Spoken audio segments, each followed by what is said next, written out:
Bueno, hoy vamos a estar mirando la segunda parte de 4 de esta serie que se llama Inteligencia Relacional. Y hoy vamos a estar abordando una pregunta muy interesante. Porque miren, siempre hay 3 posibles papeles, por decirlo así, que podemos desempeñar en un conflicto. El primero es que yo soy el ofendido, ¿no? Ese sería el primer papel. El segundo sería yo soy el ofensor. Y el tercer rol que pudiéramos tener en un conflicto es el rol de pacificador. A veces le toca a uno estar ahí, ¿no? En medio del ring y esquivar los trancazos, ¿verdad? Que vuelan los sartenazos y todo, ¿no?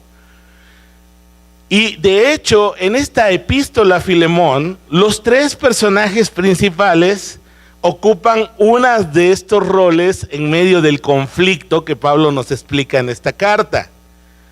En este caso, ¿quién sería el ofendido? Vamos a ver si ya lo leímos hoy, ¿verdad, Filemón? ¿Quién sería el ofendido? Filemón. ¿Y quién sería el ofensor? Pues Onésimo, ¿verdad?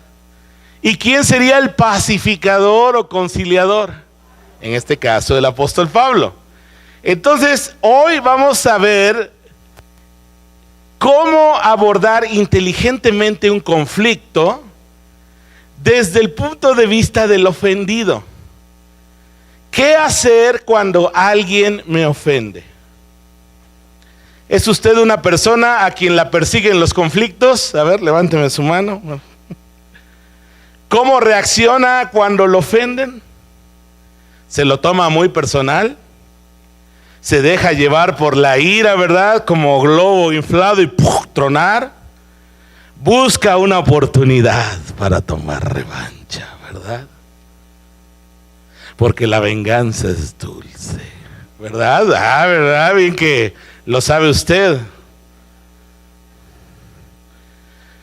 Sin duda, mis queridos hermanos, amigos, todos hemos estado en situaciones donde nos hemos sentido ofendidos, defraudados, traicionados. Los conflictos, la mayoría de las veces, si somos honestos, los propiciamos nosotros mismos con nuestras actitudes, nuestras acciones. Pero la verdad, también hay conflictos que sin decir agua va, llegan a nuestra vida.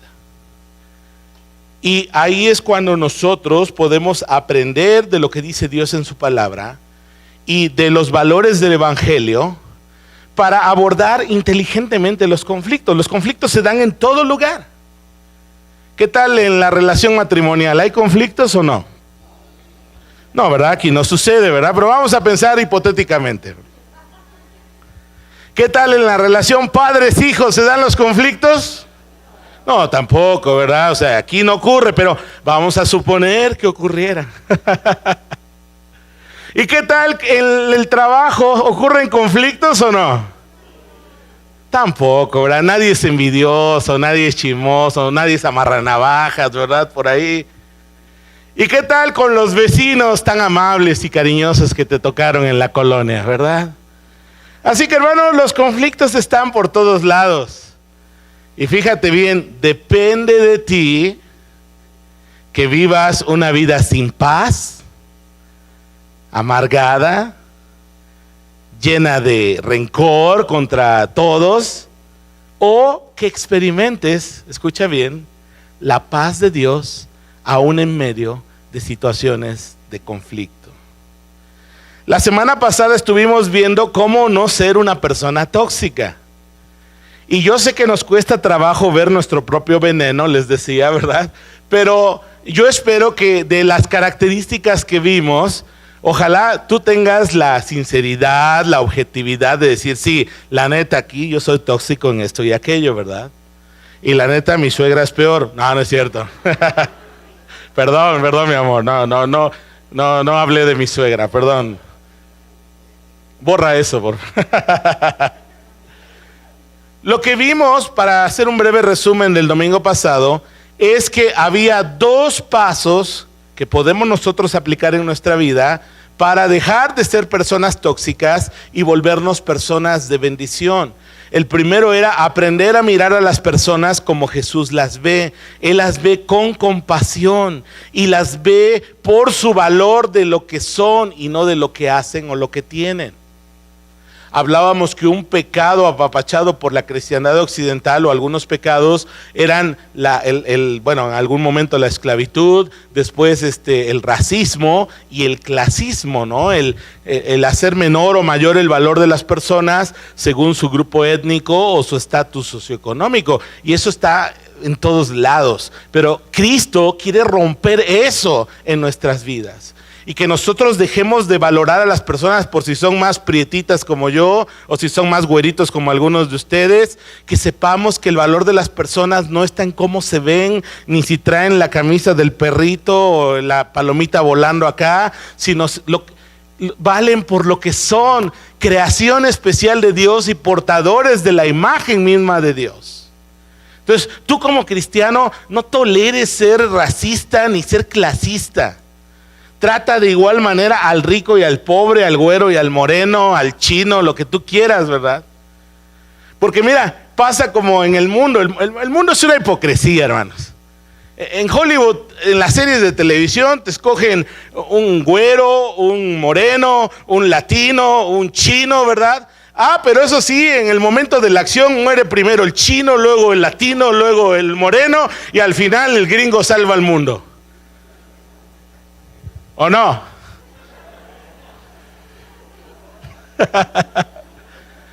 ¿O nunca ha visto eso?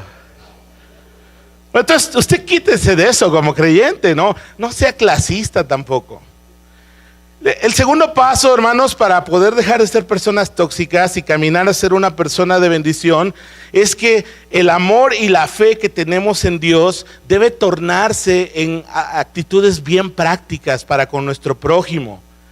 La forma en que nosotros tratamos a los demás revela lo que hay en nuestro corazón y cuánto hemos comprendido y experimentado el amor de Dios. Si Dios te ha amado así tal y como eres, nosotros también debemos amar a las personas sin esperar que sean perfectas, sin esperar que siempre nos traten bien, sin esperar que siempre sean lo más amable con nosotros. Nosotros debemos aprender, se aprende, hermanos, a amar a las personas como Dios quiere que las amemos. Y nadie dijo amén, ¿verdad? Ahora, ¿qué debo de hacer cuando alguien me ofende? Agarrarlo. No vaya a ser usted como cuando iba yo en la secundaria. Claro, todavía no era creyente. O no me acuerdo todavía. Me acuerdo que en la secundaria, ya saben, el famoso bullying, que en nuestra época no se llamaba bullying. Simplemente decíamos, el valiente dura hasta que el cobarde quiere, ¿no? Y me acuerdo que en la secundaria había unos dos tipos ahí que siempre me estaban hostigando, ¿verdad? Y siempre me estaban hostigando hasta que un día los encomendé a mi puño, ¿verdad? Y nos dimos 2, 3 moquetes, pero éramos muchachos, éramos niños, éramos inmaduros. El detalle es que a veces así queremos resolver los problemas en la vida.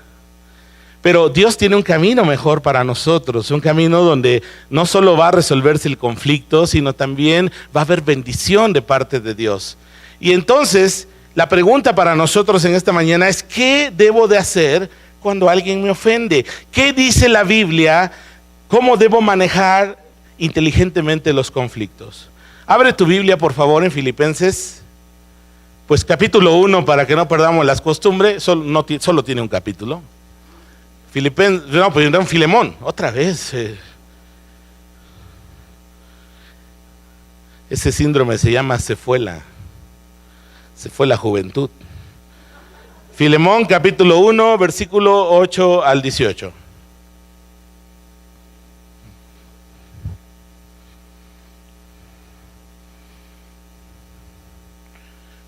Filemón capítulo 1, versículo de 8 al 18, dice la palabra, voy a leer en Reina Valera 60, por lo cual, aunque tengo mucha libertad en Cristo para mandarte lo que conviene, Más bien te ruego por amor, siendo como soy Pablo ya anciano, y ahora además prisionero de Jesucristo, te ruego por mi hijo Onésimo, a quien engendré en mis prisiones, el cual en otro tiempo te fue inútil, pero ahora a ti y a mí nos es útil, el cual vuelvo a enviarte.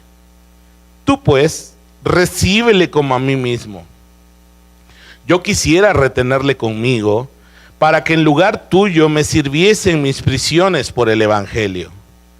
Pero nada quise hacer sin tu consentimiento, para que tu favor no fuese como de necesidad, sino voluntario. Porque quizá para esto se apartó de ti por algún tiempo, para que lo recibieses para siempre, no ya como esclavo, sino como más que un esclavo, como un hermano amado, mayormente para mí, pero cuanto más para ti, tanto en la carne como en el Señor. Así que si me tienes por compañero, recíbele como a mí mismo. Y si en algo te dañó o te debe, ponlo en mi cuenta. Yo, Pablo, lo escribo de mi mano, yo lo pagaré. Por no decirte que aún tú mismo te me debes también. Bueno, vamos a dejar aquí la lectura. Quiero hacerle una pregunta. ¿Alguna vez a usted le han robado? Yo creo que lamentablemente la mayoría de nosotros hemos experimentado lo que es un robo, ya sea a mano armada o que llegues como hoy acá, ¿verdad? Y encontremos que no está la bomba y los cables y todo eso. Recuerdo hace años cuando era soltero y vivía solo, una tarde regresé cansado del trabajo. Ya saben, ni hay estrés casi en los trabajos, así que regresé ahí a la casa. Y cuando abro la puerta veo un tiradero por todos lados y inmediatamente empiezo a entender que alguien entró a la casa y robó algo, ¿no? Y entonces, en aquel momento yo estaba comenzando a hacer algunas cosas de ingeniería y por un trabajo que había hecho, alguien me había regalado un software especializado en ingeniería. Y entonces yo tenía el software ahí guardado como si fuera el tesoro más preciado, ¿verdad? ¿Y qué creen que pasó? Pues se lo robaron. ¿Y cómo se siente uno cuando alguien le roba algo? ¿Se siente uno feliz? No, ¿verdad? ¿Se siente uno que el hígado le hierve? ¿Se siente uno traicionado? ¿Se siente uno con ganas de, no sé, impotencia por un lado, por otro lado coraje, con otro lado ganas de desquitarse? Y en el fondo uno tiene un sentimiento de pérdida, ¿no? De lo que se llevaron. Ahora, todavía creo que es peor cuando descubres que la persona que te robó es alguien en quien tú confiabas. Ahora, justo esto es lo que uno puede deducir del contexto de Filemón. En el Imperio Romano era permitido, según las leyes, tener esclavos. Y no era barato tener esclavos. Solo las personas acaudaladas tenían esclavos y podían mantenerlos. La ley romana le daba sí un reconocimiento como personas, pero también decía que eran propiedad de su dueño. Y había esclavos, pues, dependiendo de su desempeño, con distintas jerarquías. Había esclavos que solo hacían las labores más serviles, más feas, por decirlo así, de la casa y del rancho o de lo que tuviera el dueño. Pero había esclavos de mayor jerarquía. Incluso ustedes podrán ver en la historia, por ejemplo, de José el Soñador, que siendo esclavo, ¿verdad?, llegó a ser mayordomo de toda la casa de su amo. Pareciera ser que Onésimo no era un esclavo de alto nivel, vamos a decirlo así, en cuanto a su función en casa, pero sí robó algo que le hizo huir de Filemón. Y en ese periodo de su vida como fugitivo fue que conoció al apóstol Pablo. Ahora, cuando un esclavo se huía, se iba, el dueño podía ir a la autoridad romana y como ahora, ¿no? Daban su nombre y una descripción de cómo era el esclavo, y a veces los esclavos tenían marcas en la piel para decir, perdónenme, pero eran como ahora le hacemos a las vacas, ¿no? O les ponían un sello, una marca de propiedad. Qué duro, ¿verdad? O sea, nosotros no estamos acostumbrados a eso. Incluso el otro día le decía a alguien, ¿no? Porque nosotros, por ejemplo, pensamos en esclavos en nuestra sociedad occidental del siglo XXI y pensamos en las personas morenas de color, ¿no? Pero yo el otro día le decía a alguien, no siempre ha sido así, a veces uno ignora la historia. Cuentan que en el siglo IV, V, creo, este señor San Patricio, que fue a Inglaterra a predicar y llevar el evangelio, sintió compasión porque en el mercado de esclavos de Roma miró esclavos rubios, sentados ahí en fila, siendo vendidos y lejos de Dios y sin esperanza. La vida y la historia da muchas vueltas, hermanos. El asunto es que Onésimo estaba fugitivo. Y en ese paso de ser fugitivo, ¿verdad? Conoce, no escribe Pablo cómo, no sé si cayó al bote, no sabemos bien qué pasó, porque no estaba preso. De hecho, la mayoría de eruditos piensa que él llevó su propia carta y también la carta a la iglesia de Colosas, que es Colosenses. Entonces, ahí conoce Onésimo a Pablo. Pablo le habla del amor de Jesús y de la esperanza que puede tener en Jesús, y Onésimo se convierte en un verdadero cristiano. Ahora entonces Onésimo es un hijo de Dios, ha sido perdonado por la sangre de Cristo, ha sido reconciliado con Dios, sus pecados han sido perdonados e incluso, por lo que Pablo dice, está siendo útil para el propio ministerio del apóstol Pablo. Y entonces viene la siguiente pregunta: ¿y ahora qué hacemos con Onésimo? Porque yo estoy seguro que Onésimo le platicó a Pablo cuál era su pasado y de qué cosas estaba huyendo y qué cosas había hecho. Y quiero decirte una cosa: Dios no quiere que las personas vivan huyendo de su pasado. Dios no quiere que tú estés huyendo de tu pasado. El evangelio te da la gracia y el poder para que lo enfrentes y lo superes. No estás condenado por tu pasado. Si Cristo te perdonó, estás perdonado. Si Cristo te ha limpiado, eres limpio. Si tú has creído en Cristo Jesús, tu pasado fue clavado en la cruz y ahora somos justificados por la fe. Y no debemos caer, hermanos, en ese pensamiento trágico freudiano, ¿verdad? Del fatalismo, de que esto me ocurrió en el pasado y por eso así soy hoy y así seguiré siendo. No, hermanos, en Cristo hay libertad. En Cristo hay nueva vida, en Cristo hay perdón, en Cristo hay reconciliación. No necesitamos vivir huyendo del pasado. Cristo lo perdonó.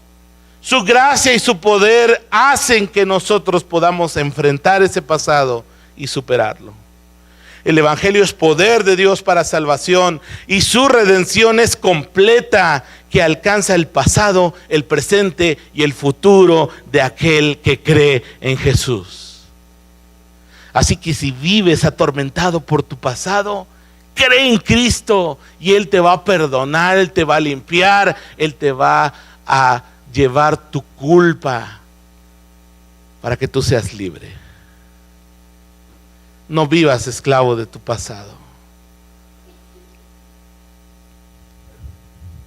Pablo, entonces, pensando en Filemón, en su posición de ofendido, escúchenme, hoy estamos reflexionando en que yo soy el ofendido.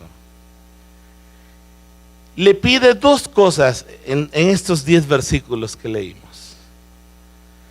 La primera está en el versículo 10. Ahí vaya usted por favor a su Biblia. En Reina Valera dice: te ruego por mi hijo Onésimo. Ahora quiero leerles ese mismo pasaje en la Nueva Traducción Viviente, porque los traductores cada plasman un poquito mejor el sentido de esa petición. En Nueva Traducción Viviente, Pablo le dice a Filemón: te suplico que le muestres bondad a mi hijo Onésimo. Hermanos, cuando yo soy el ofendido, si yo quiero manejar inteligentemente el conflicto, lo primero que debe haber en mi corazón es la disposición de resolver el conflicto. Estar dispuesto a mostrar bondad a aquel que nos ofendió. La bondad es el camino hacia la restauración de las relaciones quebrantadas. Aun cuando yo me sienta ofendido en el conflicto, aun cuando sintamos que la otra parte no lo merece, mostrar bondad es, si tú eres creyente, si tú eres cristiano, mostrar bondad es la actitud congruente de aquel que ha experimentado en su propia vida la bondad de Dios. Que cuando no lo merecíamos, nos amó. Que cuando no lo merecíamos, nos perdonó. Que cuando éramos enemigos, nos reconcilió. Que aun cuando fuimos blasfemos y rebeldes, Él quitó esa ropa de iniquidad y nos vistió con ropas de justicia y nos llamó a ser parte de su gran familia. Hermanos, el primer paso para la reconciliación entre Dios y el hombre no lo dio el hombre. El primer paso para reconciliación entre Dios y el hombre lo dio Dios. Cuando se hizo hombre, cuando habitó entre nosotros, cuando fue clavado en la cruz, el Dios hombre hizo todo para reconciliarse. Si nosotros queremos manejar de manera inteligente y que resulte en bendición un conflicto, nosotros debemos dar el primer paso. ¿Que es difícil? Sí. A Dios le costó la vida misma de Jesús en la cruz del Calvario. Pero Él quiere que nosotros aprendamos a dar el primer paso y tengamos la disposición de mostrar bondad hacia aquel que me ofendió. Para el mundo esto es locura. Para el mundo eso es debilidad. Pero para nosotros como seguidores de Jesús es poder de Dios. Es una vida sobrenatural. Es caminar justo contracorriente en el mundo. Porque donde el mundo pide venganza, el cristiano clama por perdón. Donde el mundo pide que se haya desquite, que haya revancha, el Hijo de Dios, por la gracia de Jesucristo, puede mostrar bondad. Entonces, hermanos, ese es el primer paso. Abre tu Biblia, por favor, en Tito, capítulo 3. Tito, capítulo 3, versículos 4 y 5. Tito, capítulo 3, versículo 4 y 5. Lo voy a leer en la Nueva Traducción Viviente. Mira lo que dice la palabra. Pero cuando Dios, nuestro Salvador, dio a conocer su bondad y amor, escucha bien, Él nos salvó, no por acciones justas que nosotros habíamos hecho, sino ¿por qué? Por su misericordia. Nos lavó, quitando nuestros pecados, y nos dio un nuevo nacimiento y una nueva vida por medio del Espíritu Santo. Así que, hermanos, pidámosle a Dios. Mira, si no nace en tu corazón, la hipocresía no sirve de nada, ¿eh? Cuando estés en un conflicto, quieres manejarlo inteligentemente, quieres practicar valores bíblicos, pídele a Dios que te dé el querer como el hacer, para mostrar bondad hacia aquel que te ofendió. Ahora, cuando nosotros enfrentamos un conflicto, generalmente tenemos 4 alternativas. Le voy a pedir a una pareja, a ver, Aarón, Leti, ¿pueden venir? Quiero hacer una ilustración con ustedes. Tengo unos guantes de box aquí, ¿verdad? Y los voy... No, no es cierto. Quiero que pasen aquí arriba, por favor. Y póngase uno, está muy agarradito de las manos, qué lindo, ¿verdad? A todo dar. Agarra esto por allá y date como 1 metro para allá. Y ahora, Aarón, vente, no, menos. Vamos a cortar esto.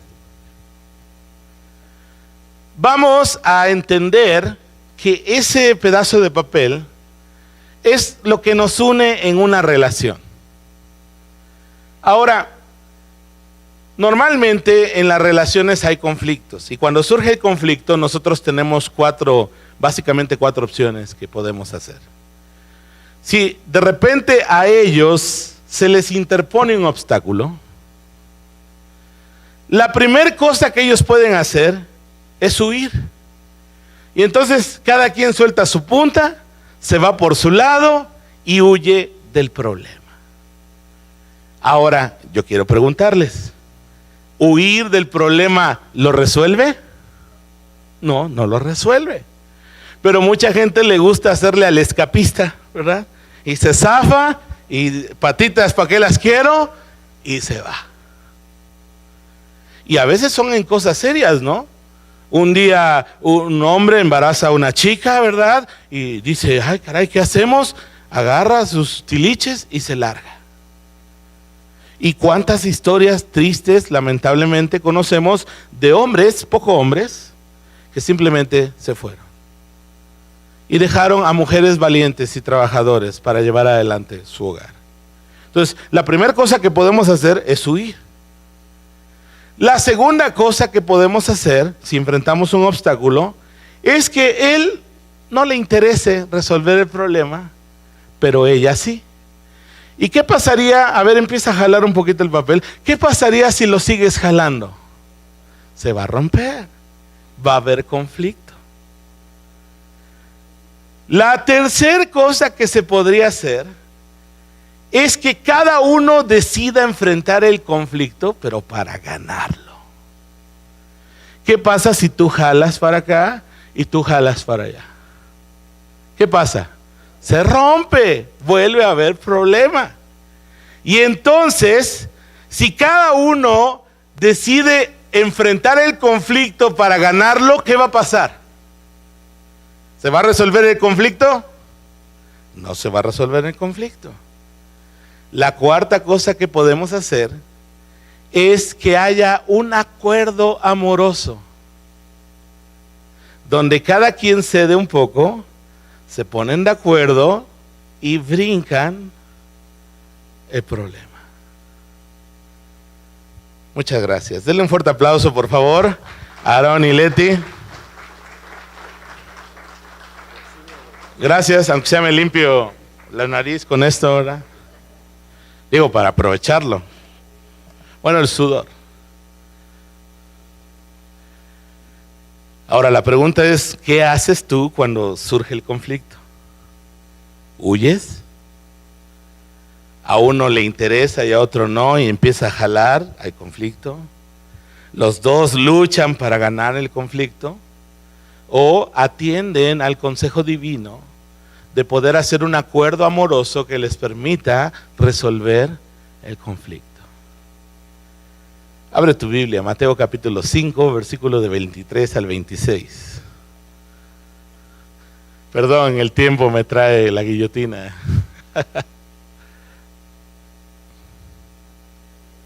Mateo capítulo 5, 23 al 26.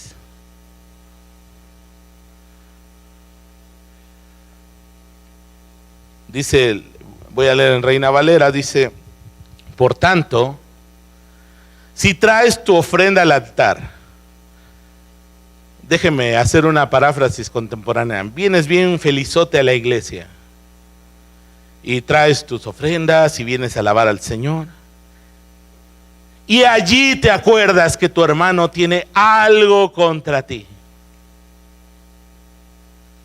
¿Qué dice el Señor? Deja allí tu ofrenda delante del altar y anda, reconcíliate primero con tu hermano Y entonces ven y presenta tu ofrenda. Ponte de acuerdo con tu adversario pronto, entre tanto que estás con él en el camino. No sea que el adversario te entregue al juez y el juez al alguacil y seas echado en la cárcel. De cierto te digo que no saldrás de allí hasta que pagues el último 5. ¿Qué dice el Señor? Reconcíliate. Ponte de acuerdo. Y eso va a traer solución al conflicto. Dios es un Dios de paz que desea que sus hijos experimentemos y vivamos en paz. La cruz de Cristo es el precio de nuestra reconciliación con Dios y por lo tanto el Evangelio tiene el poder de reconciliar personas con Dios y unos con otros. La reconciliación es el camino para restaurar las relaciones quebrantadas en la vida. Segunda cosa, entonces la primera cosa que le pide Pablo a Filemón es: muestra bondad a mi hijo Onésimo. La segunda cosa está en el versículo 17, si quieren verlo ahí. Pablo le dice a Filemón: así que si me tienes por compañero, que dice, recíbele como a mí mismo. Ahora, Pablo no está pensando en que lo reciba como cuando hospedamos a alguien un par de días y sabemos que se va a ir. La idea de este vocablo en el texto griego significa algo como borrón y cuenta nueva entre la relación de Filemón y Onésimo. Y este es el poder del Evangelio, hermanos, que en el Evangelio hay perdón, hay restauración en Cristo para todo aquel que cree en Jesús. Y eso lo capacita para experimentar el perdón y la restauración de Dios en su propia vida y en su relación con los demás. Jesús contó una historia, la recuerda seguramente. Un hombre rico decide hacer cuentas con sus siervos. Y uno le debía un montón de dinero, millones de pesos. Y entonces lo llaman a cuentas y él dice: dame más tiempo, no tengo con qué pagar. Y el Señor se enoja un poco con él y dice: véndanlo a él, a sus hijos, a su mujer, vendan todo lo que tienen y recuperaremos un poco de dinero. Y este hombre dice que suplicándose, postrándole a él, le dice: dame más tiempo. Y dice el texto que este señor fue movido a misericordia y le perdonó la deuda. El asunto es que este siervo que fue perdonado se levantó y al cabo de un rato que salió de ese lugar se encontró a uno de sus consiervos que le debía 1,000 pesos. Y entonces lo hostigaba diciéndole que le pagara los 1,000 pesos. Y el otro, como no se los pudo que pagar, lo mandó a la cárcel y ahí lo tuvo por un tiempo. Jesús dijo que este hombre, el rico, el Señor, se enteró de esto que había hecho su siervo y lo llamó a cuentas. Y le dijo: siervo malvado, yo te perdoné esa gran deuda que tenías. Y no puedes tú perdonar esa pequeñita deuda. ¿Por qué no hemos de perdonar al que nos ofendió? ¿Por qué no hemos de recibir a aquel que quizás nos defraudó? Quiero decirte que no es instantáneo, no ocurre de la noche a la mañana. Es un proceso, pero un proceso del cual tú tienes la decisión. ¿Sabes? El perdón liberta. El perdón te hace libre a ti de estar cargando en tu corazón la amargura, el resentimiento de algo que te hicieron. Cuando tú perdonas al que te ofendió, eres libre.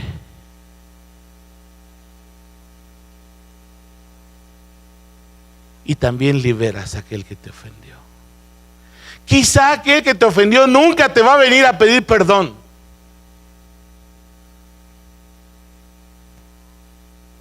No esperes eso.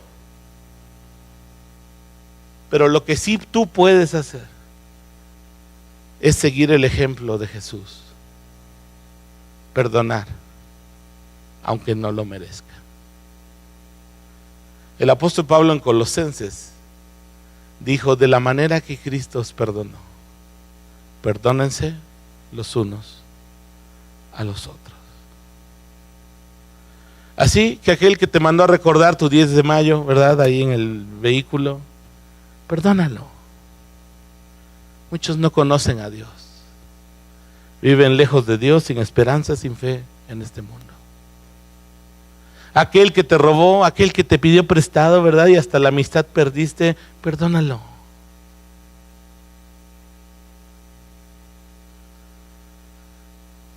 Sé libre.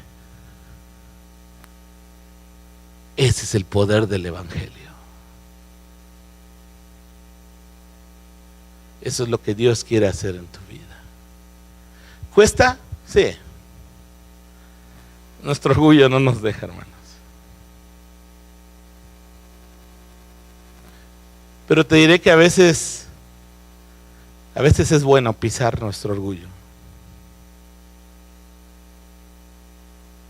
Hace como 20 años que comenzaba yo mi ministerio pastoral, un día estaba exponiendo un pasaje de Corintios y estaba yo enseñando a un grupito como de 15, 20 personas. Y pues yo mencioné cosas, ejemplos del pasaje, pero resulta ser que una hermana se lo tomó personal. Eso fue un miércoles. Para el viernes la tormenta, o sea, el huracán Huila se veía pequeño. Era yo un pastor novato, recién habíamos tomado el liderazgo en esa iglesia. Y entonces un día, el viernes me hablan y me dicen: oye, que ofendiste a la hermana fulana de tal. Y entonces el Miguelito Chamorro orgulloso dijo: no, pues yo no le hice nada. Y entonces alguien me sugirió: pídele perdón. ¿Yo por qué?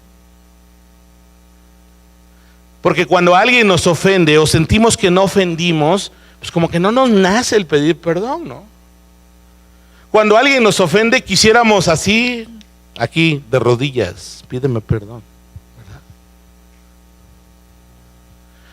Ay, pero si yo no hice nada. Pero fíjate, el Señor me habló en esos días de pisar mi orgullo. Y entonces pisé mi orgullo.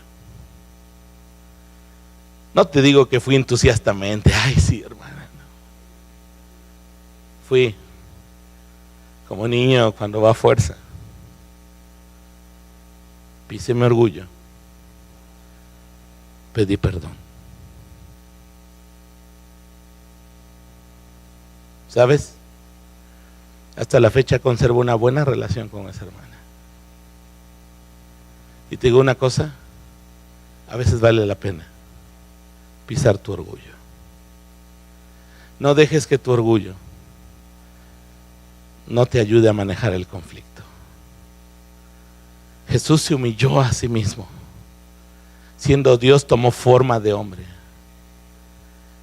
Es necesario y es conveniente muchas veces que nosotros nos humillemos a nosotros mismos para ser inteligentes en manejar el conflicto.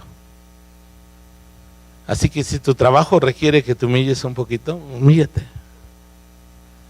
Si en tu relación familiar se ocupa que te humilles un poquito, humíllate. Porque sabes,